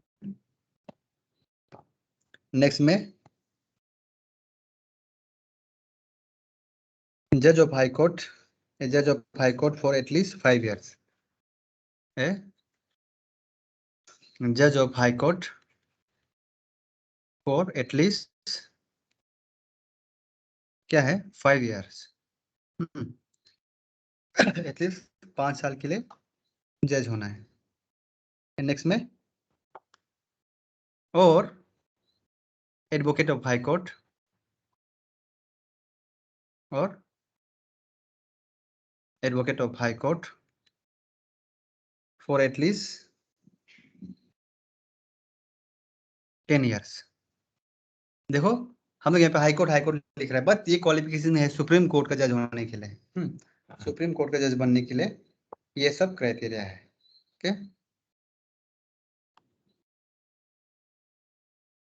and there is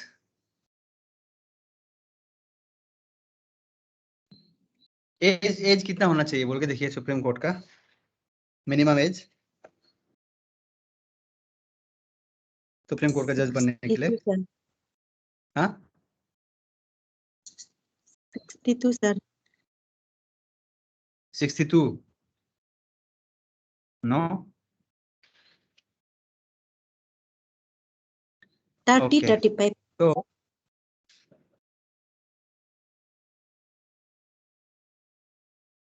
okay, nice try.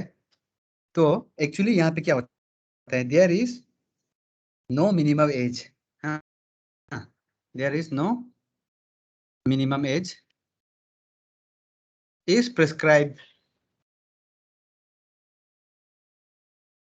For जज of supreme court, for जज of supreme court in the constitution, in the constitution. Constitution में कुछ भी minimum age prescribe नहीं है supreme court का जज बनने के लिए। ओके,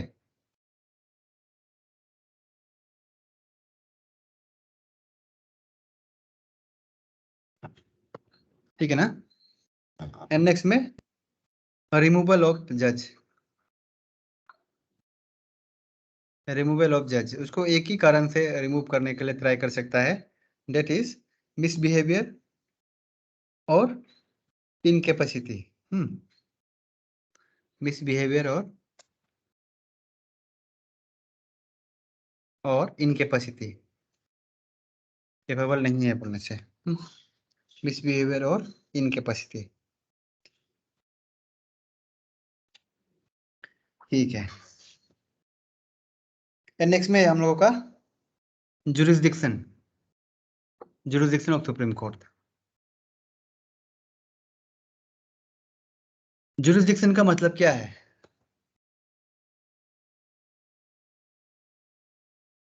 जुरिस्डिक्शन का मतलब ये है कि वो कौन सा एरिया तक अपना, क्या बोलेगा हिंदी में, अपना रूल चला सकता है, कौन सा एरिया तक अपना ये रोब फैला सकता है।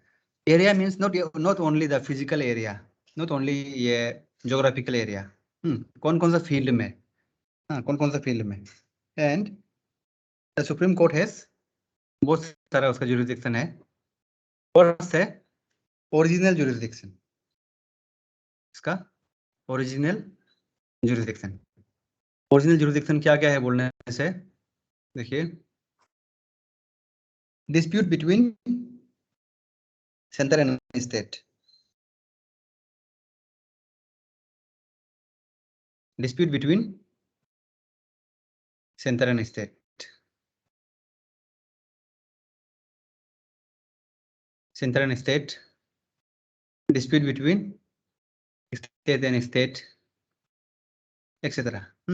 तो ये सब में क्या होता है, इसका ओरिजिनल जुरिस्डिक्शन होता है। जब स्टेट और स्टेट का बीच में कुछ डिस्प्यूट होगा, या फिर स्टेट और सेंटर का बीच में कुछ डिस्प्यूट होगा, स्टेट गवर्नमेंट या सेंट्रल गवर्नमेंट, तब क्या होगा, उसको सीधा सुप्रीम कोर्ट में ही वो प्रॉब्लम को सॉल्व करेगा, सुप्रीम कोर्ट में ही करना पड़ेगा, क्योंकि उसको वहां पे नहीं कर सकता है, हाई कोर्ट ये सब में नहीं कर सकता है। सुप्रीम कोर्ट करता है ये सबको। चलो,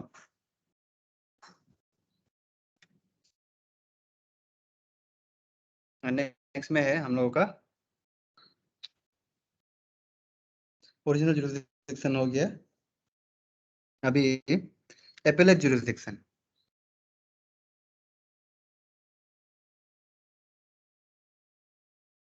एपेलेट जुरिस्डिक्शन, देखो एपेलेट जुरिस्डिक्शन वो है जो अपील करने वाला जुरिस्डिक्शन ना, जो अपील करने वाला। अभी डिस्ट्रिक्ट कोर्ट में, फॉर एग्जांपल डिस्ट्रिक्ट कोर्ट में केस कोई नहीं जीता है, तो सेटिस्फाई नहीं होने से नहीं जीत के क्या करता है, वो हाई कोर्ट में अपील करता है। हाई कोर्ट में भी नहीं जीतने से वो क्या सुप्रीम कोर्ट में अपील करता है। तो this type of appeal or appellate jurisdiction. ये लोग होता है appellate jurisdiction. Okay, and next में है हम लोगों का नंबर 3 में एडवाइजरी जुरिस्डिक्शन।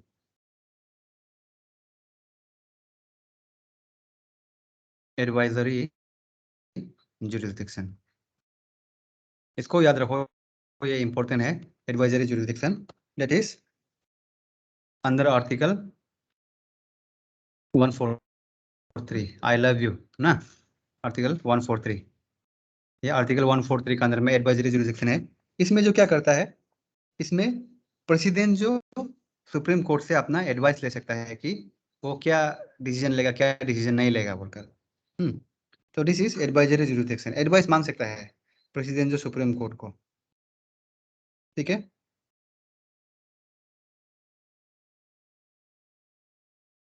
यहाँ पे लिखिए, प्रेसिडेंट कैन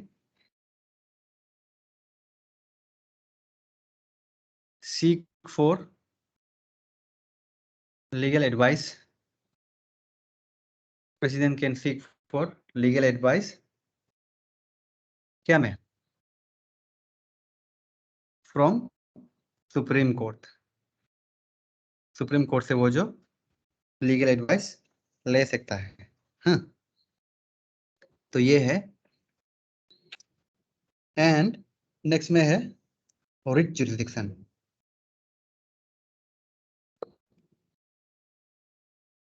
रिट जुरिस्डिक्शन हम लोग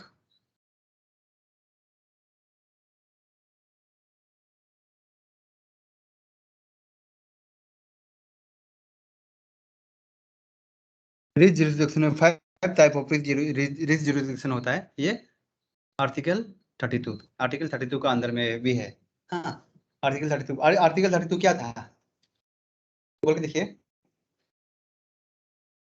what was written there in article 32? Right to move to Supreme Court.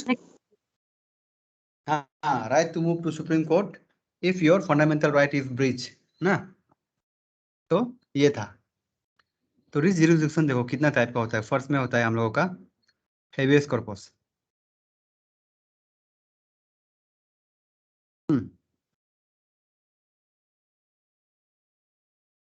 Habeas corpus.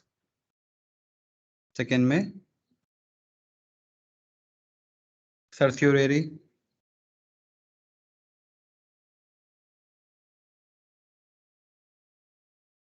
Prohibition,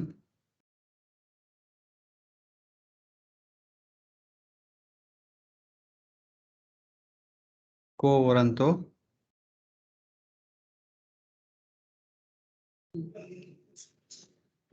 और एक तो क्या था, Mandamus. Mandamus. Yes mandamus. Okay, कभी कभी अचानक से याद नहीं आता है। ओके, तो हेबियस कॉर्पस का अंदर क्या है, देखो हेबियस कॉर्पस का अंदर ये है कि आप लोग, नोट आप लोग, पुलिस लोग अगर आप लोगों को अरेस्ट किया है बोलने से, तब 24 आवर का अंदर में आपको वहां पे पेश करना है मजिस्ट्रेट के सामने में। That is habeas corpus. अगर if they are not doing this then they are breaching your fundamental right, तो आप सीधे सुप्रीम कोर्ट में जा सकता है। ओके, तो सर्क्यूलरी मतलब क्या है, सर्क्यूलरी मतलब to be inform, to be inform मतलब सुप्रीम कोर्ट सुप्रीम कोर्ट जो लोअर कोर्ट को सुप्रीम कोर्ट जो लोअर कोर्ट को क्या कर सकता है, वो जो ऑर्डर दे सकता है कि तुम लोग जल्दी जल्दी से जितना भी कोर्ट का केसेस जो पेंडिंग है उसको ये करो, उसको क्या करो, उसको जल्दी से डिस्पोज करो। डिस्पोज मतलब जल्दी से डिसीजन दे दो या फिर हम लोग का ऊपर पास कर दो बोलकर। तो ये है सर्क्यूलरी का मतलब। एंड प्रोहिबिशन का मतलब ये है कि ये भी अपना से ये सुप्रीम कोर्ट जो अपना हाई कोर्ट या फिर डिस्ट्रिक्ट कोर्ट अपना से कम वाला कोर्ट को ये वो डायरेक्शन देता है, प्रोहिबिट करता है कि अपना जुरिस्डिक्शन का बाहर मत जाए बोलकर। सपोज फॉर एग्जांपल यहाँ पे हम लोग का यूपीआ कोर्ट ये पपुमपारा डिस्ट्रिक्ट का देखता है। यूपीआ कोर्ट पपुमपारा डिस्ट्रिक्ट का देखता है। तो जीरो का जो कोर्ट है वो जो लोअर सुबनसिरी डिस्ट्रिक्ट का कोर्ट का देखता है। तो अभी ये जीरो का कोर्ट भी ये यहाँ पपुमपारा के लिए डिसीजन देने लग गया, या फिर यूपीए का कोर्ट जो तवांग के लिए डिसीजन देने लग गया, तो ऐसा होने से क्या हो जाएगा, प्रॉब्लम हो जाएगा। अभी जैसे कि ये यूपीए वाला जो जीरो का को भी डिसीजन दिया है, जीरो वाला यूपीए को भी डिसीजन दिया है, ऐसा होने से भी तो प्रॉब्लम होगा, किसका बात सुनेगा। तब इसीलिए सुप्रीम कोर्ट जो क्या करता है, अपना एरिया का ही अंदर में काम करो बोलकर प्रोहिबिट करता है। अगर कोई कोर्ट जो अपना जुरिस्डिक्शन से बाहर काम करने के लिए कर रहा है तो उसको प्रोहिबिट करता है, दैट इज प्रोहिबिशन। और को वारंटों में क्या है कि अगर कोई जबरदस्ती गवर्नमेंट ऑफिस को होल्ड कर रहा होने से बिना अथॉरिटी का, तब उसको सुप्रीम कोर्ट जो बोलता है by what authority you are holding this post, हाँ बाय व्हाट अथॉरिटी, तब सुप्रीम कोर्ट क्या करेगा, उसको पुलिस आर्मी और में भेजना पड़ने से भेजेगा उसको वो पोजीशन से हटाने के लिए। समझे ना। नेक्स्ट में मेंडामस है। मेंडामस में यह है कि अगर कोई अपना ड्यूटी अच्छे से नहीं कर रहा है बोलने से, कोई गवर्नमेंट एम्प्लॉय या कोई कोर्ट का एम्प्लॉय जो भी कोई अगर कोई अपना ड्यूटी अच्छे से नहीं कर रहा है बोलने से, तो supreme court will order them to perform their duty sincerely, otherwise they will take the action. Mandamus मतलब क्या है, ऑर्डर देता है। हाँ, we command, okay, we command. Habeas corpus मतलब है टू हैव बॉडी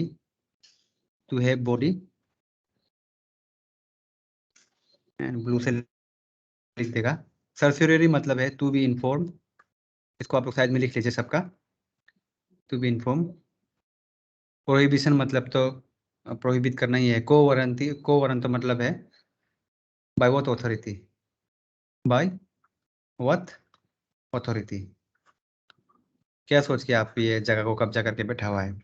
तो ये सब है हम लोगों का सुप्रीम कोर्ट का जुरिस्डिक्शन, पावर एंड फंक्शन।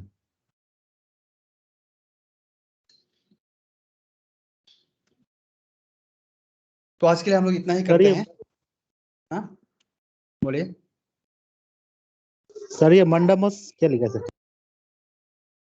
वो मंडमस में ना वी कमांड, वेट, हाँ मंडमस ना, मंडमस में वी कमांड,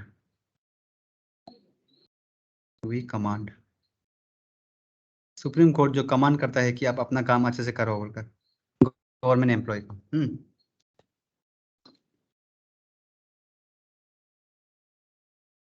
तो आप लोग इसको करंटली स्क्रीनशॉट कर लीजिए और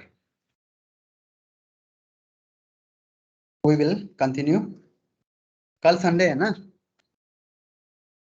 संडे में हम लोग क्लास नहीं करेगा, लेकिन लेना पड़ा है बोलने से हम बहुत ही शॉर्ट नोटिस में हम इन्फॉर्म कर देगा आप लोगों को। जी सर, लेने से भी सर तिकी क्या समझ नहीं लग रहा है। वही वही लेने से भी तिकी है, लेकिन देखता है मोस्ट प्रोबेबली नहीं लेगा। अगर अगर लेना पड़ा है बोलने से तब ले लेगा। हाँ, और चिंता मत करो, आप लोग को यहाँ पे खत्म करा देगा। ओके सर हाँ, ट्री का क्या है? ट्री थ्री का प्रोविजन, हाँ।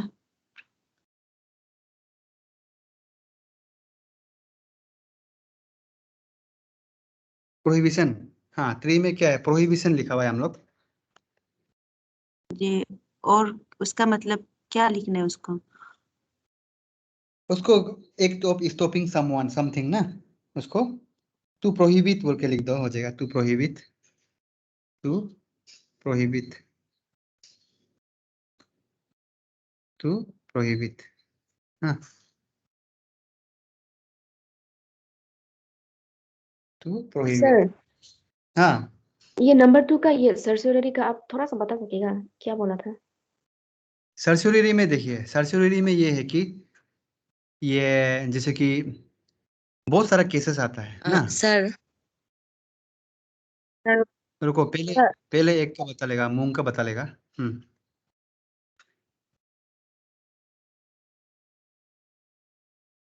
तुको पहले मूंग का आंसर कर लेगा, ओके। इसका बाद आप हैंड रेस किया, इसका बाद आप क्वेश्चन कीजिए।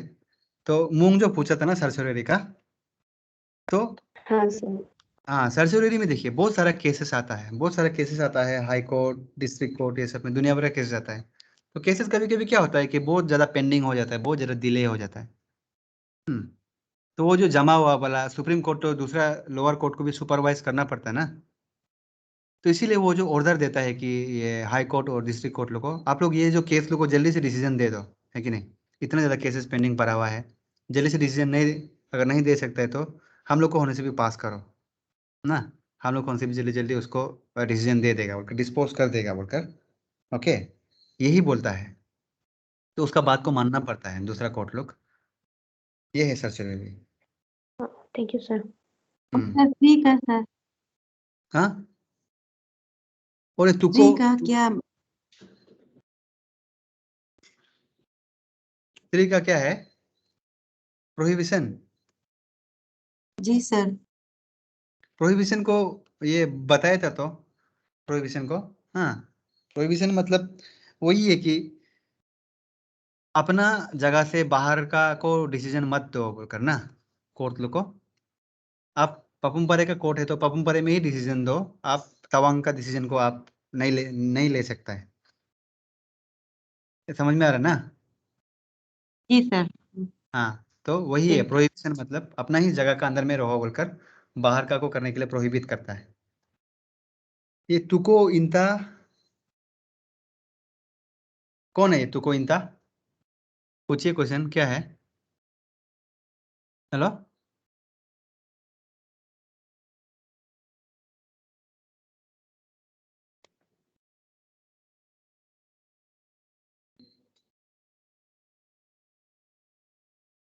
सर हेलो हाँ हाँ हाँ हाँ अनु बोलिए। Sir, fundamental duties part 4A का जो आगे पढ़ा है ना, आप उसको थोड़ा सा डाल दीजिए ना, स्क्रीनशॉट कर लेगा। कौन सा, उसको पूरा मिटा दिया ना। एक्चुअली सर हम लेट से वो ज्वाइन किया था ना, तो इसलिए वो आगे पार्ट नहीं देखा।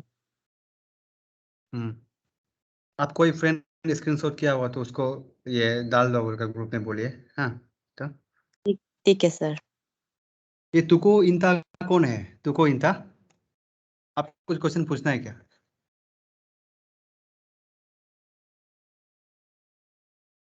तीथी कौन है? तीथी, आपका असली नाम क्या है?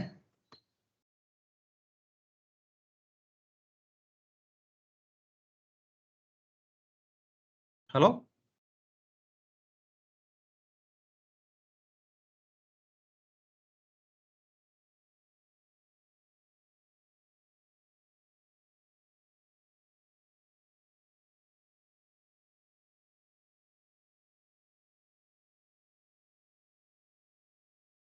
चलो एनीबॉडी और कुछ क्वेश्चन है? हाँ सर। हाँ हेलो हाँ सर, हाँ आर्टिकल हाँ 123 प्रेसिडेंट कैन प्रोमोट, उसको थोड़ा सा बताइए ना, 123 का वाला जो। ऑर्डिनेंस ना, जी सर। आर्टिकल 123 में ऑर्डिनेंस जो ऐसा होता है कि जैसे कि अभी देखो, अभी जैसे कि सपोज जो हम लोग का पार्लियामेंट है ना, पार्लियामेंट भी पूरा साल भर नहीं चलता है, उसका भी कभी कभी 1-2 महीना वेकेशन होता है बीच बीच में ना। ओके, 3 सेशन होता है, उसका बीच बीच में वेकेशन होता है। तब जब पार्लियामेंट सेशन में नहीं होगा तो तभी तो कंट्री तो चल रहा है ना, है कि नहीं अनु? आर्टिकल जी सर। 123 में तब भी हाँ कंट्री तो चल रहा है। तब क्या है, कंट्री में किसी भी तरह का प्रॉब्लम भी आ सकता है, जैसे कि पेंडेमिक आ गया, कोरोना वायरस आ गया। तो कोरोना वायरस आ गया, तो उसको आदमी लोग को लॉकडाउन करना है, क्या करना है क्या नहीं करना है, एक डिसीजन तो लेना पड़ेगा, है कि नहीं?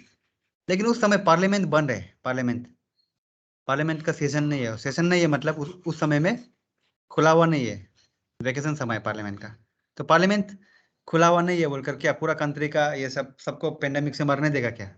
ऐसा तो नहीं होगा। तब वो सब चीज को डील करने के लिए क्या है, वो सब चीज को डील करने के लिए ये जो ऑर्डिनेंस निकालता है प्रेसिडेंट। हाँ, अभी प्रेसिडेंट ऑर्डिनेंस निकालता है, टेम्पोररी लॉ। समझ में आया? यही है article 123। Thank you sir.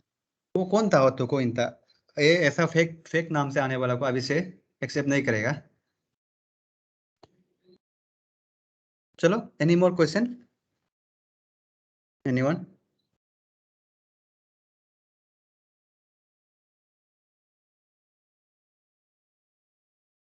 O sir, जो आप लोग ये यूट्यूब में वीडियोस डालते हैं ना, वो क्यों क्लियर नहीं होता है? वो जो ये होता होगा वो आपका नेटवर्क इतना क्लियर नहीं होता होगा वो जो ना, और मेरा नेटवर्क प्रॉब्लम होने का कारण से नहीं होता है क्या? क्योंकि हाँ यूट्यूब में जब हम लोग वीडियो डालते हैं तो क्या होता है कि वहाँ पे जो ये, या फिर आप जो यूट्यूब का सेटिंग कैसा करके रखा है वो आप लोग वो करेगा, वो भी डिपेंड करेगा। ये देखो, जब सेटिंग होता है वो 144 पिक्सल होता है ना, 144 होता है, 240 होता है, 360, 480, 720 और 1080। तो सब अलग अलग लेवल में अलग अलग क्लियरिटी होता है। Okay, okay sir. तो 360 में होने से वो क्लियर होता है, 240 में भी डाटा बचाने के लिए देखने से, लेकिन लिखा वाला इतना दिखाई नहीं रहता उसमें, 360 में देखना है। तो 144 में होने से बिल्कुल भी क्लियर नहीं होता है। आप एक बार यूट्यूब के सेटिंग में जाके देख लीजिए, क्योंकि हम लोग जब यहाँ से अपलोड करता है तो वो सब सेटिंग में आ जाता है, वो बाय डिफॉल्ट आ जाता है। हाँ, ठीक है सर। ओके,